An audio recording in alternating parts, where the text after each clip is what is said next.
pa pa ella, ella, pa pa pa ella, pa pa pa ella, ella.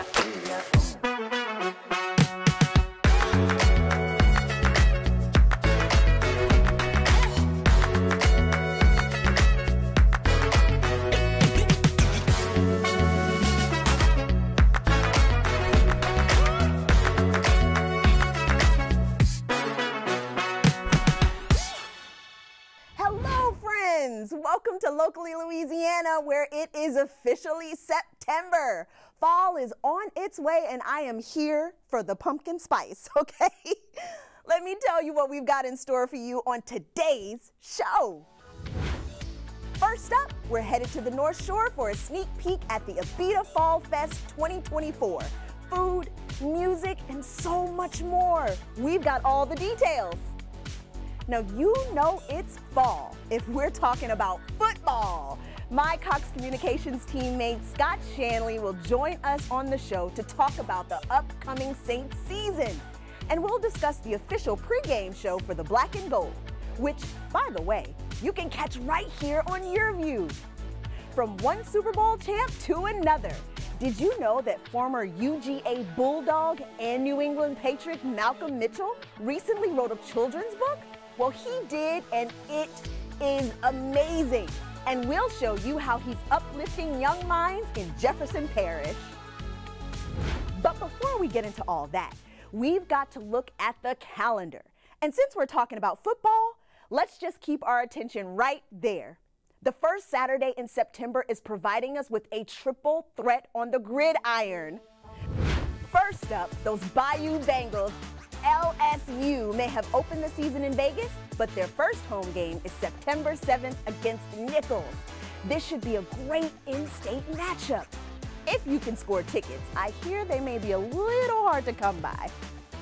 Over on the Bluff, Southern is playing their only home game of the month against Savannah State. Yeah, you heard me right. Get over there to A.W. Mumford Stadium to see them on the 7th. Because you won't get another chance to see the Jags in Baton Rouge until October 5th. Finally, we're headed to Uptown New Orleans, where Tulane is celebrating their 10th anniversary of their new football stadium. It's an 11 a.m. kickoff with the Green Wave hosting a big opponent in Kansas State Wildcats. Now, you know we love to keep you up to date with the big-time concerts that are on their way to South Louisiana. Okay, here is a big one. Okay, wait, we'll make that two big ones. Jelly Roll is bringing his Beautifully Broken tour to the Cajun Dome on Friday, September 13th. Can't make it to Acadiana for that one. Well, he's playing the Smoothie King Center just one night later. I mean, you should go to both nights, am I right? This tour is just getting started and Louisiana gets 2 shows. Now, our final event on the tattoos and things to get into is a series of concerts like nothing you've ever seen. These are happening all over the world, but we'll focus on Baton Rouge. And these are the Candlelight Concerts. A professional string quartet surrounded by thousands of candles. What kind of music do they play? Well, on September 13th at the Broadmoor United Methodist Church, they've got 2 separate shows. From 6:30 p.m. to 7:45, you'll hear symphonies from the likes of Mozart, Bach, and others. And then from 9 p.m. until 10:15, things get a little more intense. It's a selection of songs from Queen Bee herself. Wow. This is a one-of-a-kind concert that you have to experience for yourself. So check out that QR code in the corner for more information. Tickets start at just $35. Coming up on Locally Louisiana, we're on our way to Abita Springs. It's a celebration of art, music, and culture. And it's coming up next here on YurView.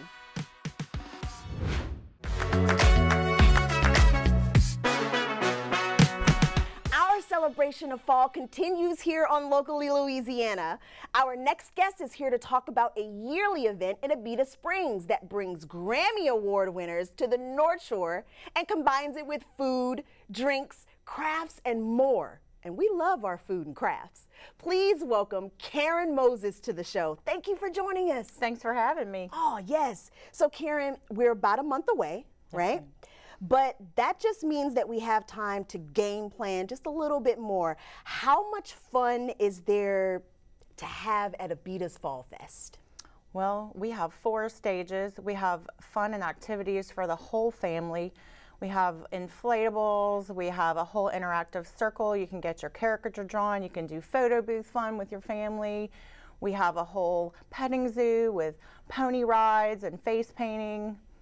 Lots of different activities. It's a family fest for sure. I am excited. When you said face painting and like petting zoo, I am in, okay? Now, October 11th and 12th at the Abita Springs Trailhead. Right along the St. Tammany Trace. Nice. All right, so y'all remember that. Now, the music seems to be the backbone of the festival.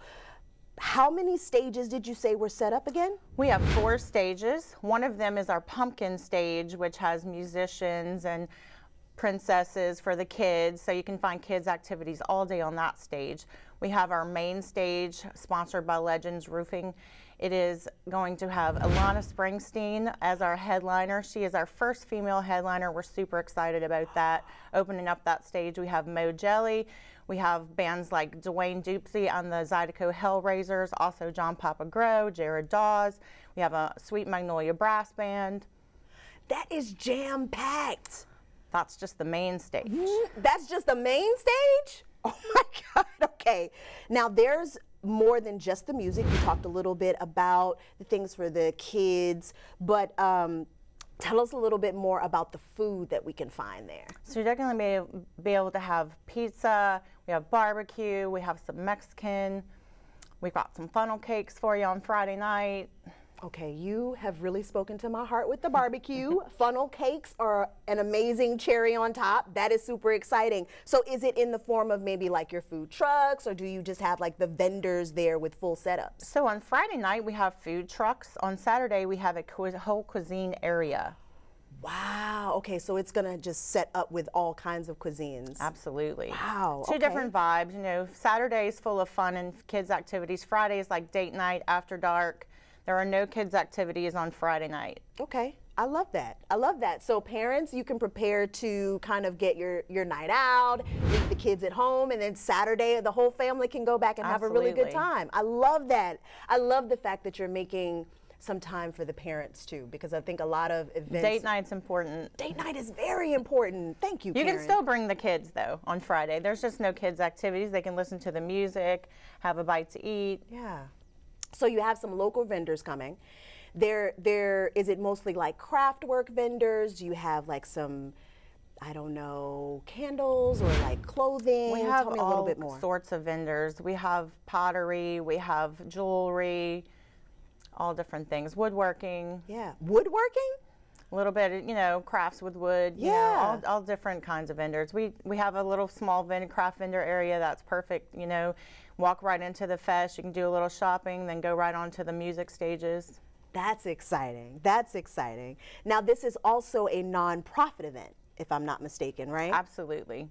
So who benefits from the proceeds for the event? So a portion of our proceeds is going to go back to the schools in town, the Abita Springs Elementary, Abita Springs Middle, also the recreation center in town, as well as the Bush Recreation Center. We also give back to all the civic organizations in town, like Friends of the Park, Keep Abita Beautiful, the Trailhead Museum. Very important to give back to the people of the town that keep it going, you know. Yeah, I love that. That's really important, and it's amazing that you all have created a festival that gives back to multiple nonprofits and even the school system. That's super important and very commendable. That's amazing. So as far as the tickets go, how are people like myself able to find the tickets maybe in advance, and also how can we get those hands on our tickets? But most importantly, how can we get more information about the festival and all of the nonprofits and things like that? Where can they go? So we can go to abitafallfest.com. You can also pick up tickets at the Abita Brew Pub, which is right next to the festival venue. Okay. And then they can purchase in advance. Now, is there a cutoff date for an advance, or can they purchase in advance all the way up to the event? All the way up to the gates that day, you can buy tickets. The ticket price at the gate will be more. Yeah. But we do a staggered ticket pricing. I love that. Well, this is exciting. I am super excited. Karen, thank you for joining us today. Thank you very much I hope for you having come me. back and tell us more about all of the stuff that y'all have, especially after dark. I'm very interested in that as well. Yes, ma'am. Yes, ma'am. But come on back and see us. Thank you. Up next, we're breaking down the black and gold. Super Bowl champ Scott Shanle joins me to talk Saints when Locally Louisiana returns. If you're a Saints fan, you don't need me to tell you, the regular season is here. And that means that the best pregame show in the land is back on YurView. Scott Shanle is a Super Bowl champ, a New Orleans legend, and my Cox Communications teammate. Scott, welcome to Locally Louisiana. Thank you for having me on. Excited to be here. Oh, man. Now, we're so ready for you and Victor Howell to host your first episode this season of Saints Game Day. Now, it's coming this Sunday at 10:30, but I know you personally got a sneak peek of the team in action at training camp this summer. So how does the team look? Give me the real. Give me the real. Listen, it's been a couple of missed playoff seasons, but I certainly think this team has all the makings of being a playoff team. I really do. They have so many great veteran players. They've added an influx of really talented young players. And like you said, I was out there and I was able to be around the team. So it wasn't just watching them from an X's and O's standpoint, but just seeing how they get along, the chemistry. And these guys all love each other. They have fun together. They love being around one another. And you can never discount the team chemistry aspect of having a successful season. So it's a big game, week 1 at home in the Dome against Carolina. But there's a lot to like about this 2024 Saints team.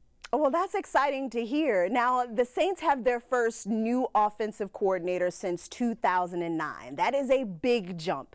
Do you expect to see huge changes in the way that the Saints play on offense? Yeah, I think there's definitely a crossover between offenses throughout the NFL. Even though you're going from Pete Carmichael and the Sean Payton offense, really since 2006, you're going to a completely different attack, so to speak. It's going to be a lot more running the ball, a lot more outside running, a lot more short passes, screens. You didn't see a whole lot of screens under the old offense, especially the last couple of years. So I think the Saints fans who have watched a lot of this offense will certainly see the pre-snap motions and the different formations and things like that compared to the past. I like that. I like that. Something new is never a bad thing. Now, we've got Derek Carr at quarterback. But it seems like everybody's talking, and in a good way, I will say, about who's in the backup, right? So what did you think about the competition as far as the quarterback goes?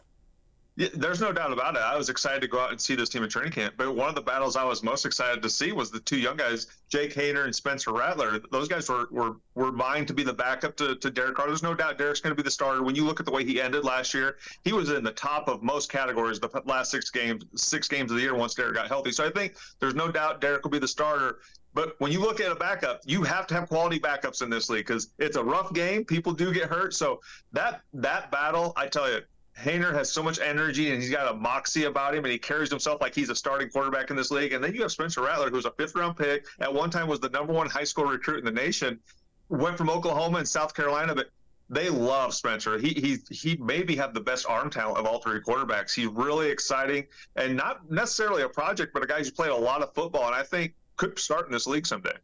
Wow. Well, that's really good to hear because, like you said, there's always hiccups, right? Someone could definitely get hurt, and I don't wish that at all. But it's good to know that we do have some really good, hungry, up-and-coming quarterbacks waiting in the wings just in case we need them. Now, on defense, you've got my personal fave, Killer Cam Jordan and Demario Davis. How lucky are we to have those high character guys who are so good on defense?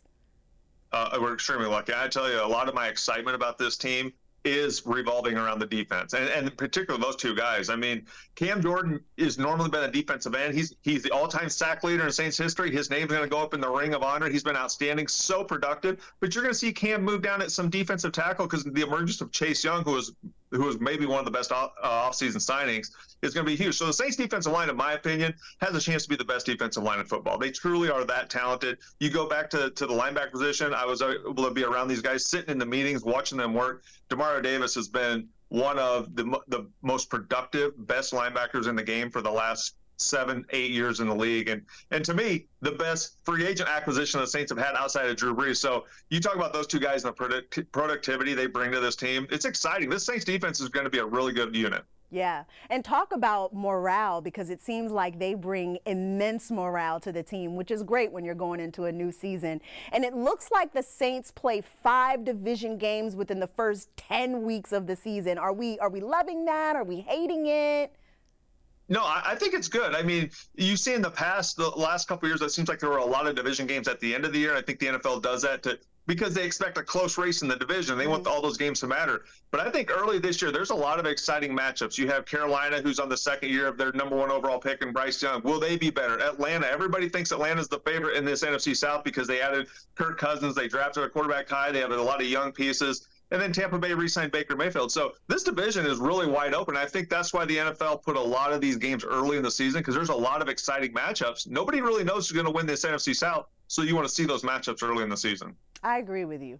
Now, New Orleans is going to host the Super Bowl for the 11th time this February. So we should go ahead and pencil in the Saints to play the big game, right? I know, like, we're going. We're definitely going. I mean, they used to say no host city has ever made the Super Bowl. Well, Tampa Bay did that a couple years ago, so they got rid of that narrative, so the Saints can go ahead and go and host their Super Bowl and win it in the city. It would be an amazing, amazing feeling. And you look at the Superdome, the facilities, the upgrades they've done to that place. It would be an amazing place to host a Super Bowl. So I think it's a lot of exciting times, and this team – You never know. You never know. You just need to catch lightning in a bottle. We were able to do that in 2009. You got that sense early in the season. You start fast, confidence grows, and anything can happen. So a fast start will be important for this team. That's so true. And then, you know, win the Super Bowl right on into Mardi Gras. Well, we're going to be some really tired New Orleanians. That's right. I always tell people the parade of all parades, you know, you see these other teams do their Super Bowl parade. They've never seen a New Orleans Saints parade. That was the parade of all Super Bowl parades. And I want this city and I want this team to experience that again because it was amazing. Yeah, I would love that. My father, before he passed, got to see the Saints win. So that was all-time high for me. And for us to make it a two-parter would be even better. Well, Scott, thank you so much for joining us. We look forward to seeing you and Victor before every single Saints game here on YurView. Saints Game Day airs at 10:30 when the team plays a day game and 5:30 p.m. when they play in prime time. Scott, you were amazing. I cannot wait to see you guys, and the excitement is through the roof. Absolutely. I appreciate having me on. I look forward to the Saints season. Who dat? Who dat? Up next, another Super Bowl champ and teammate of mine takes his new book to Jefferson Parish, and we'll find out what Malcolm Mitchell is up to these days when Locally Louisiana returns.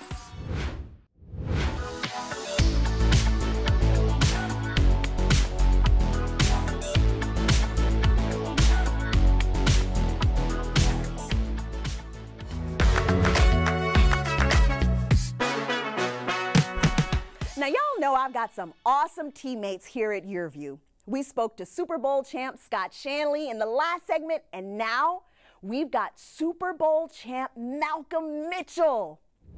The former Georgia and New England star has turned his talents to the digital world, specifically digital equity and digital literacy. He's even joined forces with Cox Communication to write a children's book on the subject called A World Within Reach. Last month, Malcolm made a special trip to Jefferson Parish where he, Cox executives, and JP's superintendent spoke about the importance of staying connected in the digital age. Where do I fit within the structure of connectivity and communicating to students and/or adults is understanding the value of the resource, understanding how to use it to empower your future, and trying to advocate that. And for that reason, I give Cox a lot of respect because they took that into consideration, which is why I am here. Thank you, Malcolm. So let's stay right there for a moment. Okay. You referenced your new book, which we're all very excited about, A World Within Reach. The main character, Milo, takes a magical trip to amazing destinations, including right here in Louisiana. What inspired the plot? Tell us about it. I remember being a kid, and I've never walked in a room and asked a group of individuals if they wanted to be on government assistance programs, and they put their hand in the air. I've never walked in a room and asked a group of students or adults if they wanted to interact with the criminal justice system, and they put their hand in the air. I never walked in a room and asked a group of individuals if they want to consciously make choices to decrease their life expectancy. I've never seen those things. So innately, I believe that every individual in existence wants to do something meaningful with their life. But the challenge is, depending on the environment that you're born into, you may not know how. What reading did for me is it gave me other options on how. So the plot starts in the library where this curious kid wants to learn as much as he possibly can. But he faces an immediate challenge because he reads all the books in the library. So how else can he learn? How else can he grow? How else can he excel? Thankfully, he stumbles upon a pair of gleaming goggles. And with the help of a librarian, he places the goggles on, and he's connected to everything that the world has to offer. What's the point of the story? It's really to celebrate the power of connectivity. For students to understand that the world is truly within reach. And hopefully with that understanding, they understand the true possibilities of their life. It's not grounded in the things that they see with their eyes, but the things that they hope for in their future. Very exciting. So thank you for sharing that. I'm looking forward to learning more about Milo, and I think that is fantastic. We'll have more from Malcolm's visit on our next edition of Locally Louisiana. But in the meantime, if you'd like to check out his book, well, it's free. Just click on the QR code in the corner of your screen to download your copy. Well, that's a wrap on another exciting episode of Locally Louisiana, and you know the drill. If you've missed any episode or you just crave a little bit more, we got you. Log on to watch.yourview.com, and we'll see you next time here on Locally Louisiana. Later!